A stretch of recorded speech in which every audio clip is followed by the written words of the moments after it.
आप देख रहे हैं रिपब्लिक भारत और देखिए लगातार आप तक एक एक जानकारी हम पहुंचा रहे हैं। देश भर की तमाम बड़ी खबरें हम आप तक पहुंचा रहे हैं। इस बुलेटिन की बात करें तो 3 बड़ी खबरें जिस पर रहने वाली हमारी नजर, उसके बारे में आपको जानकारी देते हैं पुनीता।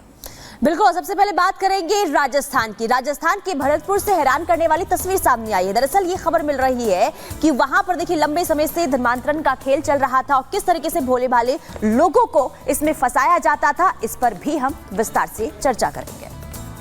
बिल्कुल, देखिए ये सबसे बड़ा सवाल है और इससे पहले भी देखिए कई बार इस तरह के मामले सामने आ चुके हैं और एक बार फिर से कुछ ऐसा ही मामला सामने आया है भरतपुर से भी।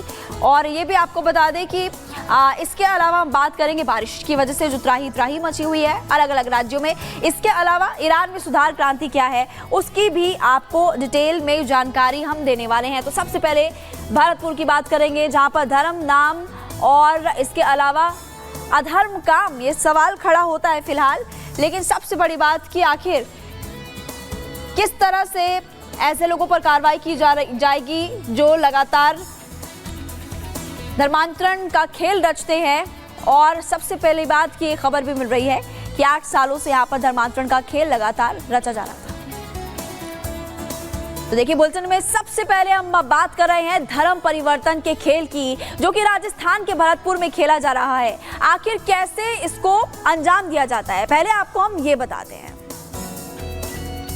तो धर्म, नाम, लेकिन अधर्म का काम किस तरीके से राजस्थान के भरतपुर में हो रहा था, जरा ये हम आपको विस्तार से बताते हैं, क्योंकि वहां से धर्मांतरण को लेकर जो खेल खेला गया वो हैरान करता। देखिए, पैसों का लालच देकर धर्म परिवर्तन का खेल यहां पर लंबे समय से चल रहा था। ब्रेन वॉश कर धर्मांतरण कराया जा रहा था और इसकी जानकारी जब मिली और उसके बाद जो आंकड़े निकलकर सामने आए वो हैरान करते हैं। इनमें अधिकतर SC ST वर्ग के हिंदू लोग शामिल थे।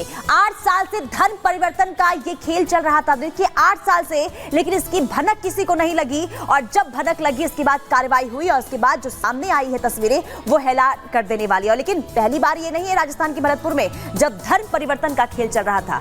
और साथ ही साथ आपको बताते हैं कि किस तरीके से पूरा ये मामला निकलकर सामने आया है। राजस्थान के भरतपुर में लालच देकर न केवल धर्म परिवर्तन करवाया जा रहा था, बल्कि प्रार्थना की आड़ में लोगों के घर में ही चर्च खोल दिया गया। इनमें SC ST वर्ग के हिंदू लोग भी शामिल थे जिनका ब्रेन वॉश कर धर्मांतरण करवाया जा रहा था। पूरा मामला आपको इस रिपोर्ट के जरिए बताते हैं।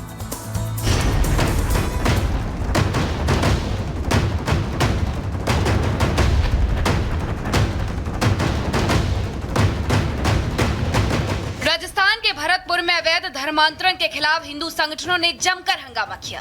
हिंदू संगठनों का आरोप है कि भरतपुर के घर में एक ईसाई मिशनरी द्वारा कुछ लोगों का धर्मांतरण कराया जा रहा है। उनका आरोप है कि एक मकान में लोगों को शिफ्ट वाइज लाकर प्रार्थना कराई जाती है। हिंदू संगठन के लोग जब इस घर पर पहुंचे तो वहाँ प्रार्थना चल रही थी। इस मिशनरीज को आगे बढ़ाने के लिए इन्होंने जो छोटे छोटे दलित समुदाय के लोग हैं उनको विशेष रूप से आकर्षित किया और उनमें चाहे गरीबी के माध्यम से, चाहे बीमारी के माध्यम से या अन्य उपदेशों के माध्यम से उन लोगों को बरगला कर इस मिशनरीज में जोड़ा और ईसाईकरण के नाम पर एक भरतपुर में बहुत बड़ा इस धर्मांतरण की पाठशाला को जन्म दिया। महिलाएं और अब ये नया जो कर रहे हैं 16, 17, 18 साल की बच्चियों को ज्यादा टारगेट कर रहे हैं। इनका जो ये मोडस ऑपरेंडी ये है कि 16 साल 17 साल की अगर एक लड़की को हम कन्वर्ट करते हैं तो उससे पूरा एक जो आगे वाला सिस्टम है पॉपुलेशन बिल्कुल कन्वर्ट हो जाएगी। 16 साल की लड़की होगी तो ईसाई जो जिससे शादी करेगी वो भी एक ईसाई मिशनरी होगा, जो बच्चे पैदा करेगी वो भी कन्वर्टेड होंगे। तो इस तरीके से ये काम कर रहे हैं चेन सिस्टम से।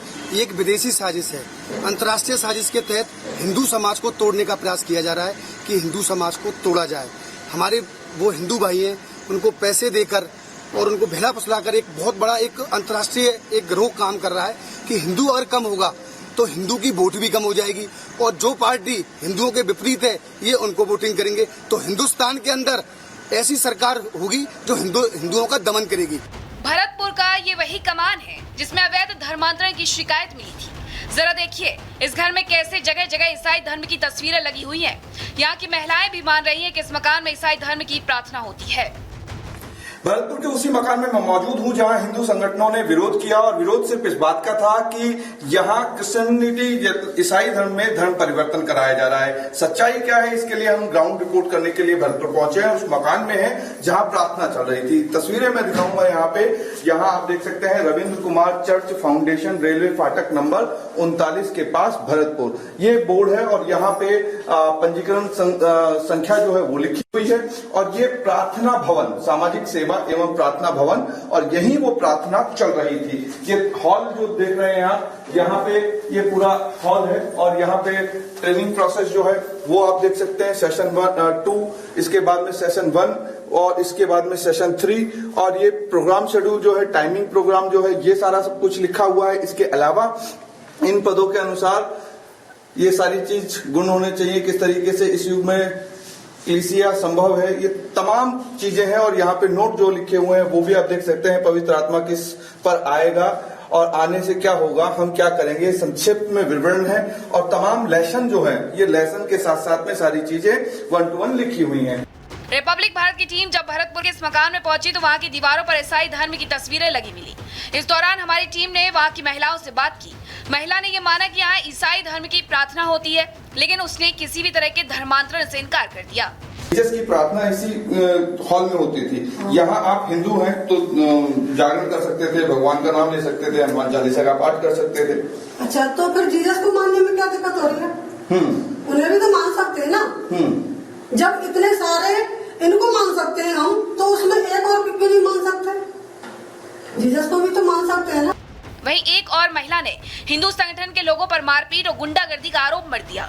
महिला का आरोप है कि यहाँ प्रार्थना चल रही थी, इसी दौरान हिंदू संगठन के लोग आए और हंगामा शुरू कर दिया। महिलाओं से मारपीट भी की गई। आपने कहा स्वभाव से प्रभावित हुई, आपने कहा कि मैं गीता भी पढ़ती हूँ, तो गीता में क्या प्रभावित नहीं, गीता में प्रभावित होने वाली कोई भी चीज आपको लगी कि नहीं लगी? कोई भी एक चीज गीता से कुछ प्रभावित हो सकता है कि नहीं हो सकता?